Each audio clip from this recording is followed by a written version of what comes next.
किसी को अगर कुछ देना हो चंदा वंदा बाकी रखत यहाँ के टेबल में रख सकते हैं। कोई ज़रूरी नहीं कि वो ज़ुबानी दुआ करेगा, आप नियत कर लीजिए, इंशाल्लाह सवाब मिलता जाएगा। और लास्ट में मौला जज्जी साहब की तकरीर ख़त्म होने के बाद कितनी मोहब्बत है शहनशाही खिताबत से, जमात के एक बड़े खतीब से, आपको अंदाज़ा होगा कि मौलाना से मुसाफा करके कौन कितना पैसा जमा कर रहे हैं। ये देखना है आप लोगों को। ठीक है।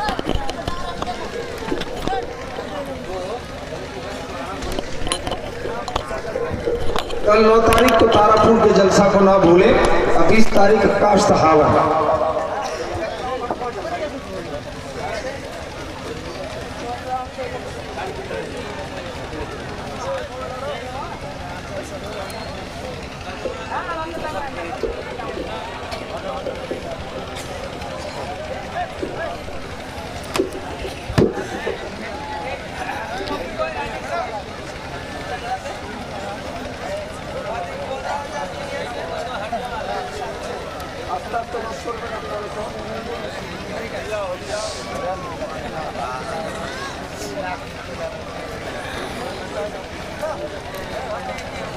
अस्सलामु अलैकुम वरहमतुल्लाहि वबरकातुहू।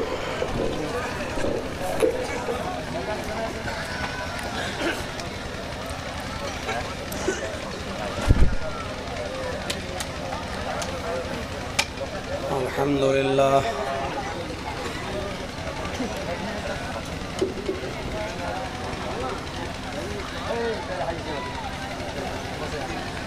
अल्हम्दुलिल्लाह नहमदुहु व नस्तईनुहु व नस्तगफिरुह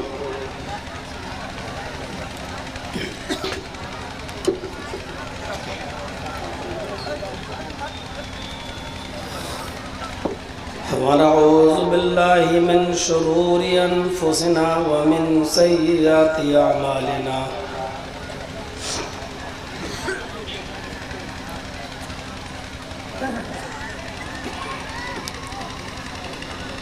मन यहदिहिल्लाहु फला मुज़िल्ल लहु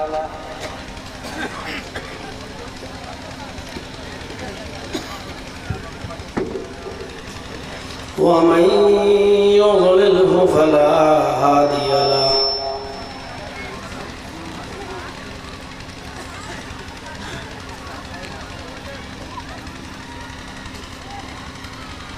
व अशहदु अल्ला इलाहा इल्लल्लाहु वहदहु ला शरीक लहु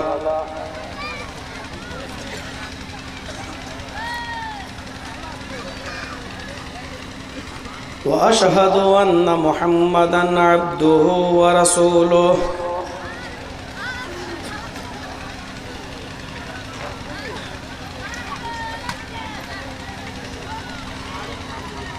अम्मा बाद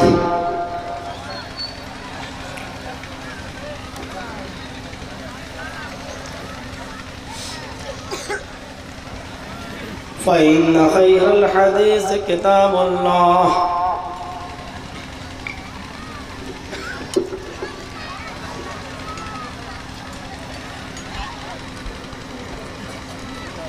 व खैरल हदी हदी मुहम्मदिन सल्लल्लाहु अलैहि वसल्लम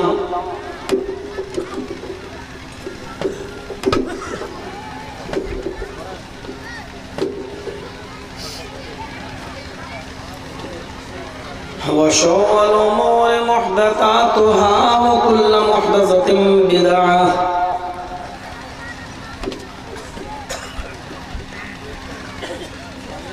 व कुल्लु बिदअतिन ज़लालह व कुल्लु ज़लालतिन फिन्नार।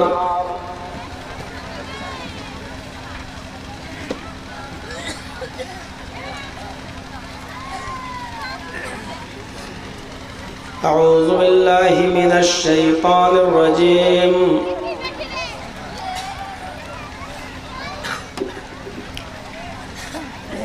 बिस्मिल्लाहिर रहमानिर रहीम।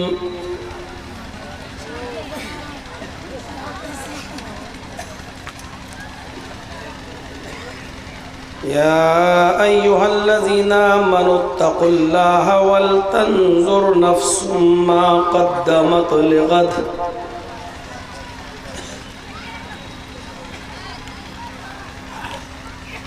रब्ब इश्रह ली सदरी वयस्सिर ली अमरी वहलुल उक़दतम मिन लिसानी यफ़क़हू क़ौली।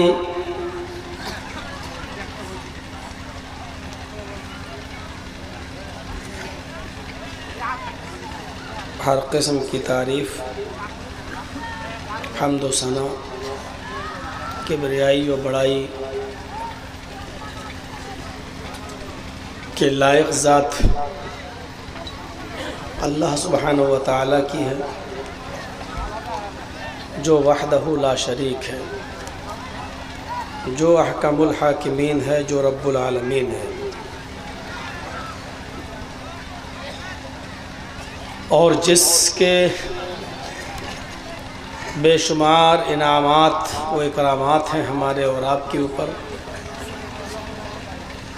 बेशुमार नवाजिशें हैं जिसकी हमारे और आपके ऊपर,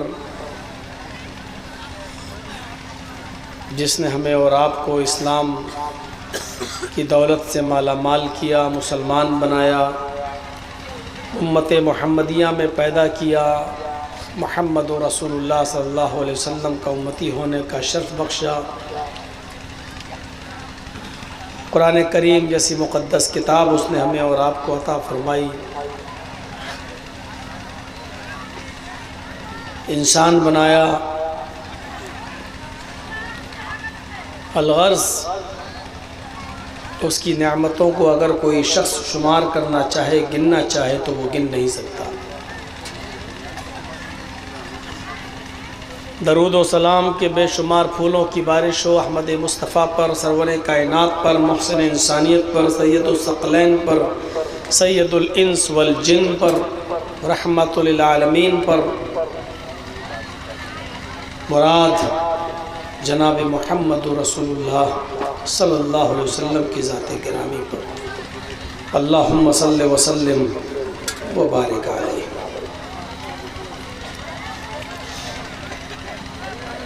मैंने बिहार की सरज़मीन पर अपनी ज़िंदगी के 20 साल तकरीबन गुजारे। मुझे याद है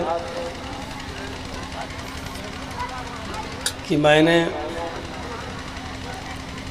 1997 से 97 से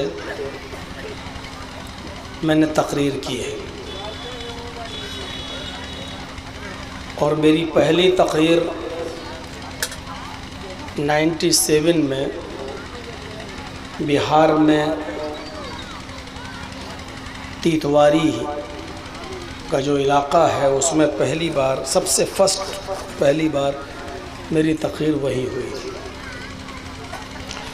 20 साल का अरसा गुज़र गया, पता नहीं चला, लेकिन इस 20 साल के अरसे में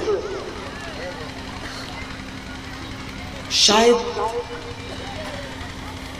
अभी तक कोई इलाक़ा ऐसा हो बिहार में जहां मुझे 2:15 बजे स्टेज पे बिठाया गया हो, मुझे याद नहीं।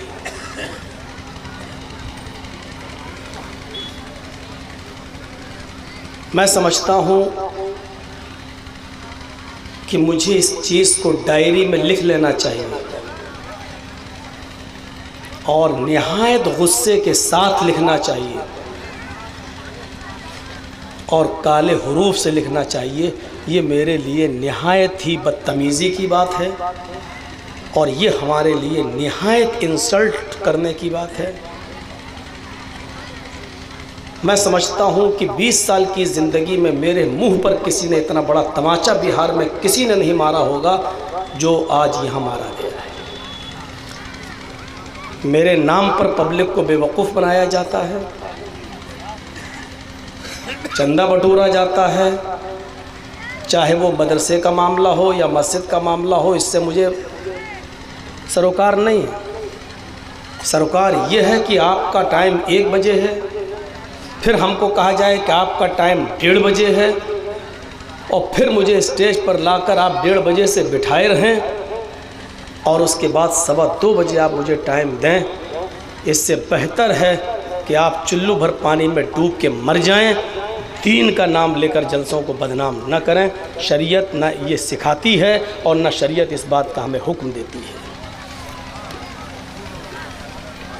मेरे भाइयों, मुझे जो कहना था मैंने, बजाय इसके कि मैं कटियार में जाकर लोगों से कहूं, बजाय इसके कि मैं पीठ के पीछे आपकी बुराई करूं, इससे बेहतर था कि मैं जो कुछ भी कहूं वो आपके मुंह पर कहूं।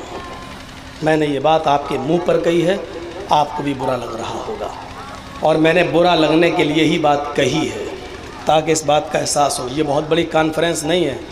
मैंने लाखों के मजमे देखे हैं, मैंने लाखों की भीड़ देखी है, लेकिन उन मजमों में भी इंतज़ामिया कमेटी इस हिसाब से प्रोग्राम अरेंज करती है कि रात के 2 नहीं बजने पाएँ।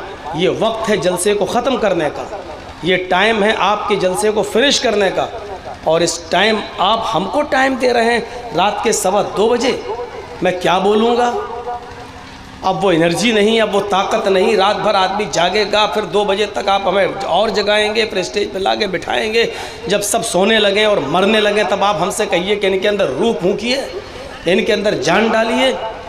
जब आपके सामने एक चतुर्वेदी था, अब्दुल्ला सालिम को आप बुलाए थे, तो फिर एक जलसे में 2-2 चतुर्वेदी को बुलाने का क्या माना, हमारी समझ में नहीं आता है। जब वो थे, उनसे काम चल सकता था, तो मुझे आपने इनवाइट क्यों किया? और जब किया ही है तो इस हिसाब से आपको मैनेजमेंट करना चाहिए था कि रात के 1:30 बजे 2 बजे तक जलसा ख़त्म हो जाए। जिस वक्त जलसा ख़त्म होना चाहिए आप हमें स्टेज पे बैठाए हुए हैं। बहरहाल हम इस चीज़ को सीरियस लेते हैं और ये हमारी डायरी पर काले हरूफ से लिखा जाएगा ये आज का दिन। मेरे भाइयों, मैंने कुरान करीम की एक आयत पढ़ी है, उस आयत पर मैं चंद मिनट आपके सामने बैठूंगा, तबसरा करूंगा। आप ये नहीं कह सकते कि जर्जी साहब आप ये क्या कर रहे हैं, इतना कम क्यों बोल रहे हैं। आप इसके मुकल्लफ नहीं हैं अब हमसे कहने के। आपने जिस मकसद के तहत जलसा किया है उस मकसद में आप कामयाब हो चुके हैं। आपको जितना चंदा चाहिए था आपको आपकी उम्मीद से ज़्यादा चंदा मिला। आप ये कहें कि नहीं हुआ चंदा तो माफ़ कीजिए, 20 साल का एक रिकॉर्ड हम आपको ये भी बता दूं कि आज तक किसी मदरसे वाले ने हमसे ये नहीं कहा कि मौलाना साहब बहुत अच्छा चंदा हुआ है। 20 साल से मैं बिहार में आ रहा हूँ, आज तक किसी मदरसे वाले ने हमसे ये नहीं कहा कि मौलाना साहब माशाल्लाह आज चंदा बहुत अच्छा हुआ है। किसी ने ये नहीं कहा। इसका मतलब ये है कि चंदे से पेट भर ही नहीं सकता। आपको 10 लाख रुपए भी चंदा हो जाए तब भी आप कहेंगे कि कम हुआ है। हमारी ज़रूरतें ज़्यादा बढ़ गई हैं, हमारी डिमांडें ज़्यादा बढ़ गई हैं, इसलिए हमें हर चंदा बुरा लगता है। वो दौर और था कि मस्जिद नबवी की छत और तामीर के लिए अल्लाह के रसूल सल्लल्लाहु अलैहि वसल्लम ने जब चंदा किया तो वो खजूर के पत्तों की छत थी, उस पर लेंटर डलना था, नीचे सजदा आपने किया, बारिश हो गई, ज़मीन से मिट्टी उठी और अल्लाह के रसूल के चेहरे पर पड़ गई। नबी अकरम सल्लल्लाहु अलैहि वसल्लम का चेहरा जब साहबा ने देखा कि चांद जैसा चमकने वाला चेहरा और आज गदला हो गया, चंदा हुआ, तो एक ही आदमी खड़ा हुआ बस। आपने कहा है कोई जो अल्लाह की राह में कुछ दे इस मस्जिद की तामीर और तरक्की के लिए, मांग रहे हैं सबसे, वो बात और थी, मांग रहे हैं सबसे, लेकिन अकेले एक सहाबी उठे हज़रत उस्मान गनी रज़ी अल्लाह ताला अन्हु और कहने लगे अल्लाह के रसूल सबके सामने दामन फैलाने की ज़रूरत नहीं है। इस मस्जिद में लेंटर डलने के लिए, छत पड़ने के लिए जितने ज़रूरत पड़ेगी, जितने रुपयों की, जितने दिरहम की, जितने दीनार की, जितने अशरफियों की, जितने पैसे की, वो हम लगाएंगे, आप बेफिक्र रहिए। एक आदमी उठता था, काम हो जाता था। हमारे यहाँ एजेंट पैदा हो गए। एजेंट जानते हो किसको कहते हैं? एक आदमी मस्जिद देगा झारखंड से, एक मौलाना साहब जिनका लिंक सऊदी अरब से जुड़ा हुआ है, बम्बई से, दिल्ली से, मौलाना जर्जीस बिहार में रहते हैं। उसने कह दिया इस मस्जिद को 5 लाख रुपए हम देंगे, आप मस्जिद बनाइए। अब उसको मिलेगा सऊदी अरब से 15 लाख, वो मौलाना जर्जीस को देगा 5 लाख। अब मौलाना जर्जीस आपको मस्जिद दे रहे हैं तो मौलाना जर्जीस को भी तो कुछ बचना चाहिए।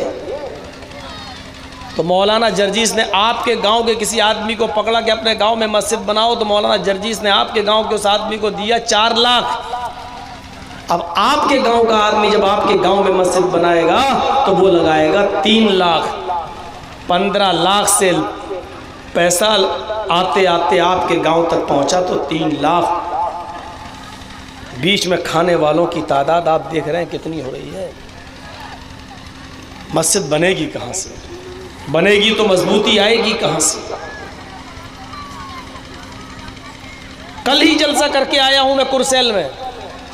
कल भी शिकायत रही कि मौलाना साहब उतना उम्मीद जितनी थी चंदा नहीं हुआ, जबकि कल वो दिन था कि मजमे में से जो लेडीज़ होती हैं बैठती हैं, लेडीज़ ने अपनी नाक की नथुनी सोने की वो तक उतार के भेजी और कहा कि मौलाना जर्जीस के हाथ में दीजिए, वो मदरसे को देंगे। सोने की नथुनी तक लेडीज़ ने उतार कर मेरे पास पहुंचाई कल के जलसे में, और वो सोने की नथुनी भी मैंने जब मदरसे को दी, सुबह होकर रोना वही रोया जाता है, चंदा नहीं हुआ। लौकान इब्न आदम वादियान मिन मालिन लतुबगा सालिसा, सोने और चांदी से भरे हुए अगर इंसान के पास 2 जंगल भी हो, 2 दुकानें भी हो, 2 गोदाम भी हो, सोने और चांदी से माल से भरे हुए 2 जंगल भर माल हो, 2 वादियां भी भरी हुई हो, 2 जंगल सोने और चांदी से भरे हुए इंसान को मिल जाएं, फिर भी इसका पेट नहीं भरेगा। ये चाहेगा कि तीसरा जंगल और हो जाए, तीसरा गोदाम सोने और चांदी से भर जाए। वला यमलउ जौफ अपना आदम इल्ला तुराब, आए इंसान, आए आदम के बेटे, सोना और चांदी तेरा पेट नहीं भर सकते, मालो दौलत तेरा पेट नहीं भर सकता। तेरा पेट अगर किसी चीज से भर सकता है तो वो कब्र की मिट्टी है। जब तक तू कब्र में नहीं जाएगा तेरा पेट नहीं भरेगा। एक नौजवान शादी करना चाहता है, वो चाहता है कि गरीब लड़की से शादी हो, वो चाहता है कि हम जहेज न लें, लेकिन उसका बुढ़ा बाप कहता चुप, मिल रहा तो ले ले। बुढ़ापे में भी उसको लालच है, अगर कुछ माल मिल ही रहा है मेरे बेटे की शादी में, एक मोटरसाइकिल मिल ही रही है, तो मेरा लड़का क्यों मना कर रहा है? मैंने भी तो अपने 2-2, 3-3 बेटियों की शादी में जब जहेज दिया तो हम क्यों न लें? बेटा मना कर रहा है लेकिन बाप कह रहा ले ले। और अल्लाह के नबी सब सही फरमाते हैं, वला यमलउ जौफ अपना आदम, आए आदम के बेटे तेरा पेट सोने और चांदी से मालो दौलत से नहीं भर सकता। तेरा पेट भरेगा तो कब्र की मिट्टी से भर सकता है। तेरे पेट को भरने वाली अगर कोई चीज़ है तो वो कब्र की मिट्टी है।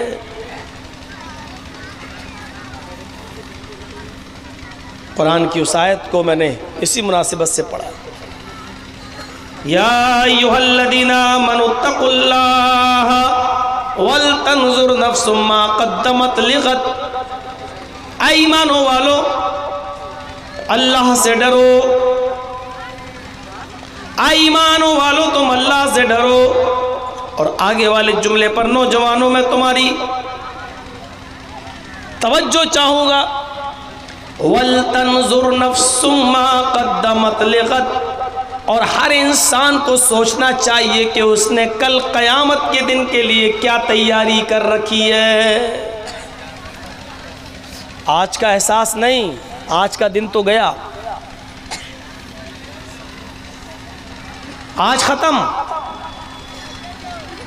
कल के लिए क्या तैयारी कर रखी है? और कल कैसे मुराद ये नहीं जुमा ख़त्म हो गया तो सनीचर, कल के लिए क्या तैयारी की है, यानी आपने क़यामत के दिन के लिए क्या तैयारी कर रखी है, ये सोचिए।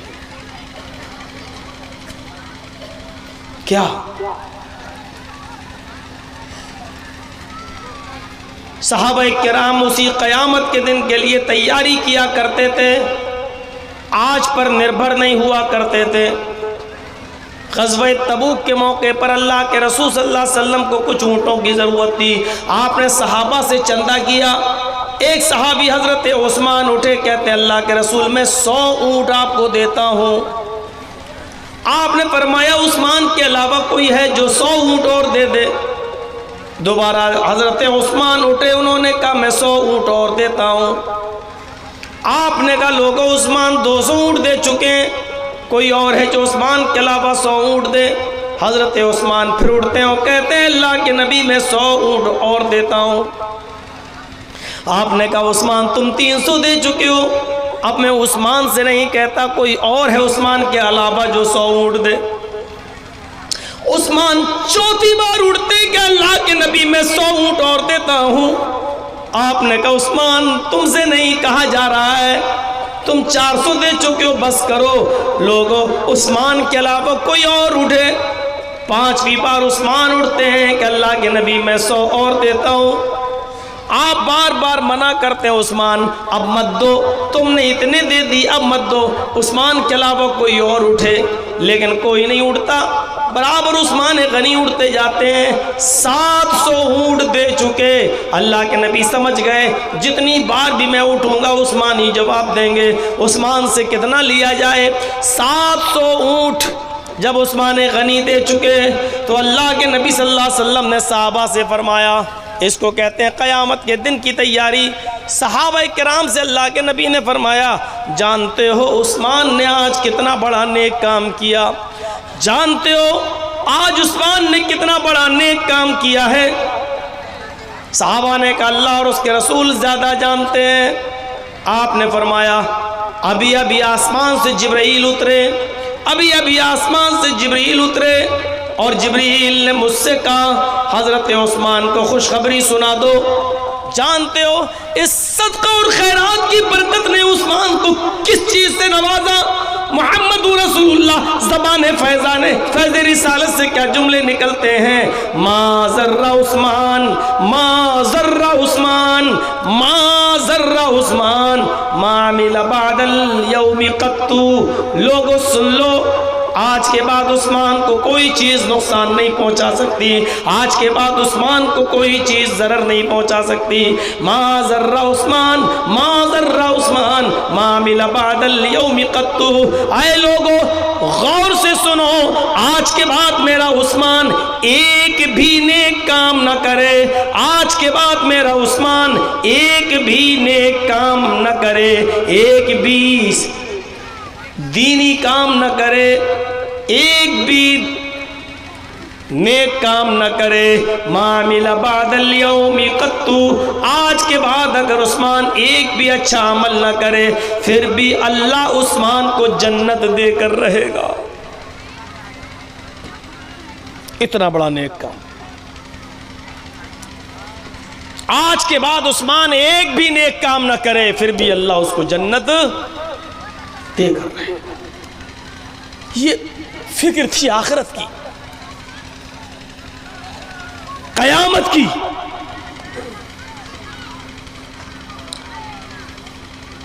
ये कितने अफसोस की बात है कि इस स्टेज पर आकर तरह तरह का लालच देकर, हंसाकर,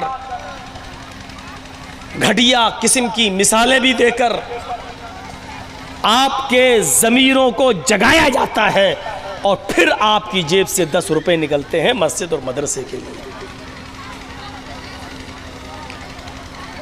आपकी जेब से 10 रुपए ढीले करने के लिए हम मौलवियों को कितने मरहलों से गुजरना पड़ता है। एक दोगे अल्लाह के यहाँ 10 गुना मिलेगा, जो नहीं देता था उसका ये हुआ।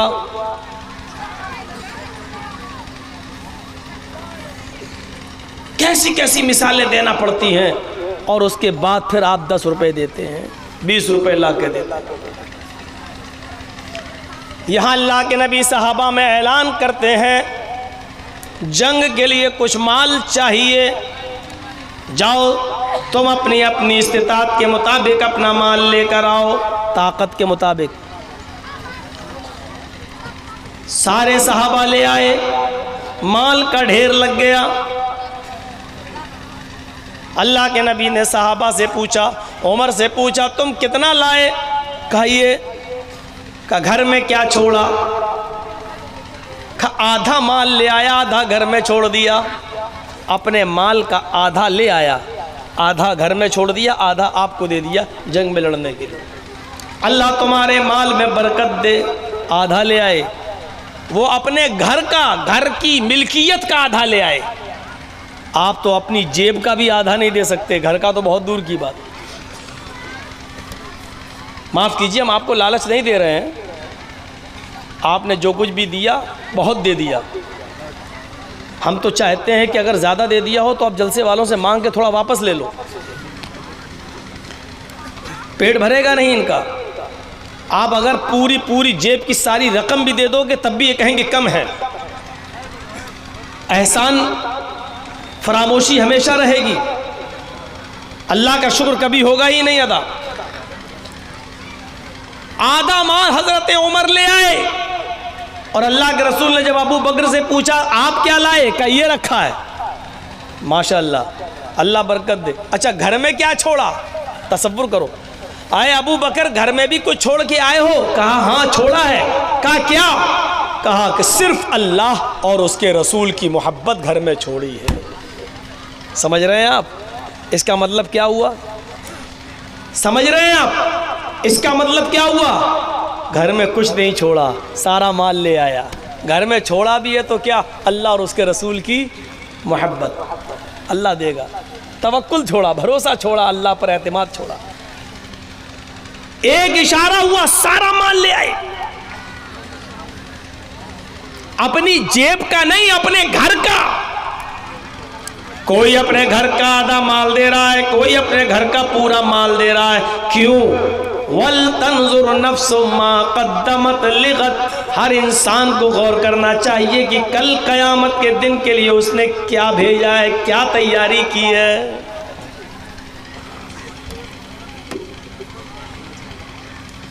ये एहसास हमारे अंदर होना चाहिए।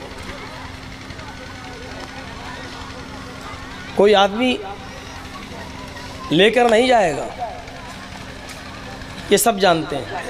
अच्छी बात, जहां से मिले ले लेना चाहिए। मैं गुरु ग्रंथ पढ़ रहा था, सिखों की किताब है गुरु ग्रंथ। मेरा मूड वैसे ही ऑफ था जैसे आज आप लोगों की वजह से हुआ है। मेरी एक आदत है, जब मुझे गुस्सा आता है, फितरी चीज़ है, या मूड ऑफ होता है तो मैं कोई ना कोई किताब लेके बैठ जाता हूँ और अपना दिल बहलाने की कोशिश करता हूँ। ऐसी एक दिन मेरा मूड ऑफ था, अपने मुकदमे को लेकर, कोर्ट कचहरी के केस को लेकर मैं गुरु ग्रंथ लेकर बैठा हुआ था। गुरु ग्रंथ में मैंने एक किस्सा सुना, पढ़ा। उस किस्से को पढ़कर मैं दंग रह गया। गुरु नानक के ज़माने में एक मुसलमान आदमी, बड़ा बखील, बड़ा कंजूस आदमी था। वो ना मस्जिद को कुछ देता था, ना मदरसे को कुछ देता था, ना गरीबों की कोई मदद करता था। बहुत बड़ी बड़ी बिल्डिंगों का, फैक्ट्रियों का मालिक था वो। गुरु नानक ने सोचा कि इसको कैसे समझाया जाए। मौलवी जर्जीस जैसे बड़े बड़े मुल्ला मौलवी उस आदमी को समझा नहीं पाए। उस ज़माने में रहे होंगे आलिम लोग, नहीं समझा पाए। समझा समझा के थक गए, लेकिन वो कहने लगा चुप रहो, तुम्हारे बाप की कमाई है जो मैं दे दूँ। आ गए लेने, एक हदीस सुनाई, ले गए पैसा। और मौलवी तो वैसे ही बदनाम है। कल एक औरत ने, बेचारी ने, सोने की नथुनी भेजी, लेकिन यकीन मानिए कि वो आम आदमी की बीवी होगी, मौलवी की बीवी सोने की नथुनी, सोने की बाली दे ही नहीं सकती।